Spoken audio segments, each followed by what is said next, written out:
మొక్కజొన్న పంటకు కత్తెర పురుగు మహమ్మారిలా దాపురించింది. గత ఏడాది ఈ పురుగు దాడి వల్ల చాలా మంది రైతులు తీవ్రంగా నష్టపోయారు. ఈ ఖరీఫ్లో వర్షాధారంగా 2 తెలుగు రాష్ట్రాల్లో మొక్కజొన్నను రైతులు సాగు చేశారు. అయితే ఈ పంటకు కత్తెర పురుగు ఆశించినట్లు శాస్త్రవేత్తలు గుర్తించారు. వీటి నివారణకు చేపట్టాల్సిన సమగ్ర సస్యరక్షణ చర్యల గురించి తెలియజేస్తున్నారు శాస్త్రవేత్త రామకృష్ణ బాబు.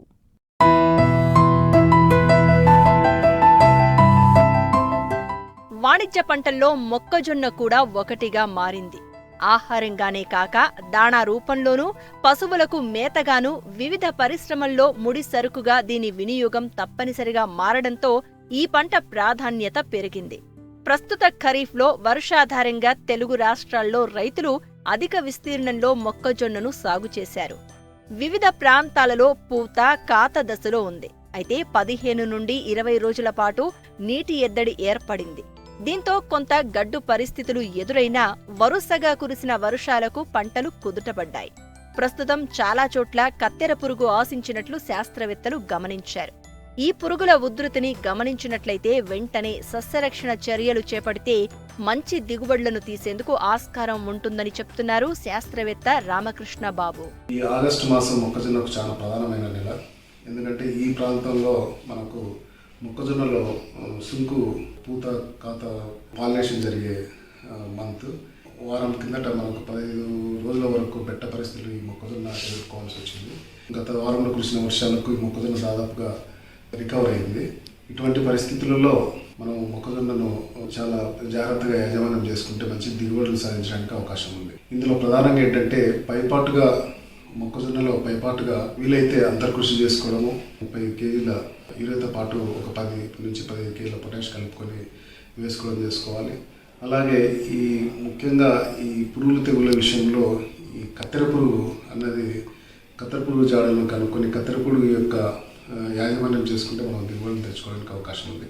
ఈ కత్తెర పురుగు సాధారణంగా ఆకులపైన గుంపులుగా గుడ్లను పెడుతుంది. ఈ గుడ్ల సముదాయాన్ని మనం గమనించి ఏరేసుకోవడం ఒకటి.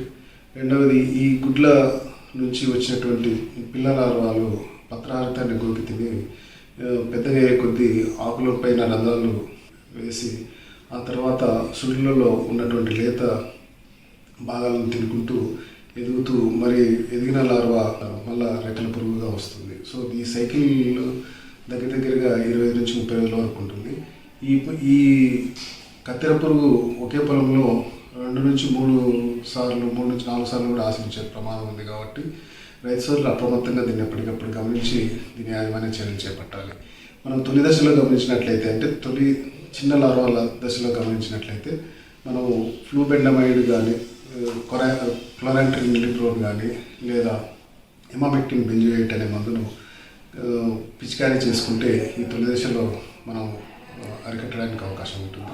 అంతకంటే ముందు వేపుకు సంబంధించినటువంటి అజాడిరిక్ట్ అనే మందును 1500 ppm 1 లీటరు ఎకరా కనుక పిచికారీ చేసుకుంటే అక్కడక్కడ ఉన్నటువంటి గుడ్ల సముదాయాలను ఈ యొక్క అజాడిరిక్ట్ అనే మందును పిచికారీ చేసుకుంటే తొలి దశలో మనం దీన్ని నివారించుకోవచ్చు.